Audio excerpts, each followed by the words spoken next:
देश के राष्ट्रीय ध्वज में चरखे की जगह अशोक चक्र रखने की मांग किसने की थी? वीर सावरकर ने भी की थी। जिन सावरकर का इतना विरोध होता है, आज आपको बहुत मजा आएगा सुन के। हिस्ट्री ना कमाल की चीज है। इस देश में इतनी ही दिखाई गई है जितनी काम की थी या जिससे काम लिया जा सकता था, बाकी सब छुपा दिया गया। जैसे ये 1931 वाली बात नहीं बताई गई कि नेहरू जी भी उसी पक्ष में थे कि भगवा राष्ट्रीय ध्वज हो। वैसे ही आपको सावरकर को टारगेट करने के लिए बहुत कुछ कहा जाता है, लेकिन उन्हीं सावरकर ने भी कहा था कि वहां चरखा नहीं चक्र लगाइए जो आज आप देखते हैं तिरंगे में। 7 जुलाई 1947 को वीर सावरकर ने डॉक्टर अंबेडकर, डॉक्टर राजेंद्र प्रसाद, सरदार वल्लभ भाई पटेल और डॉक्टर एन.बी. खरे को पत्र लिखा। वीर सावरकर ने लिखा कि हिंदुस्तान का आदर्श रंग भगवा और केसरिया होना चाहिए। कोई भी ध्वज जिसमें भगवा रंग की कम से कम एक भी पट्टी ना हो, उसे देश के हिंदू कभी भी राष्ट्रीय ध्वज नहीं मानेंगे, हालांकि वो उसका सम्मान करेंगे। चरखा को भी हटाकर चक्र लगाया जाना चाहिए या चक्र जैसा कोई दूसरा सिंबल जो उन्नति और ताकत को प्रदर्शित करता हो।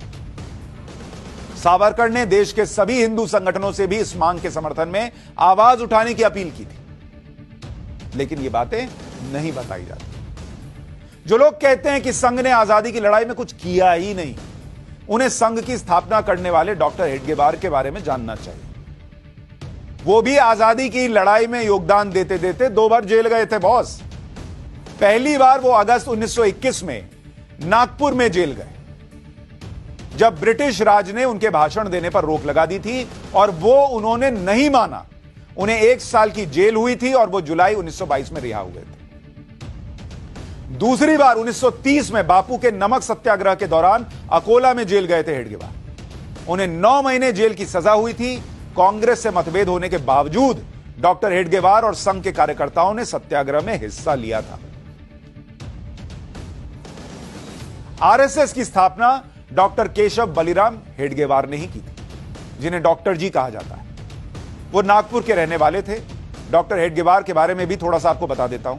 जब वो 13 साल के थे तो प्लेग महामारी से उनके माता पिता का निधन हुआ। डॉक्टर हेडगेवार ने पुणे से मैट्रिक की पढ़ाई के बाद तब के कलकत्ता से मेडिकल की पढ़ाई की और साल 1915 में वो डॉक्टर बनकर नागपुर लौटे।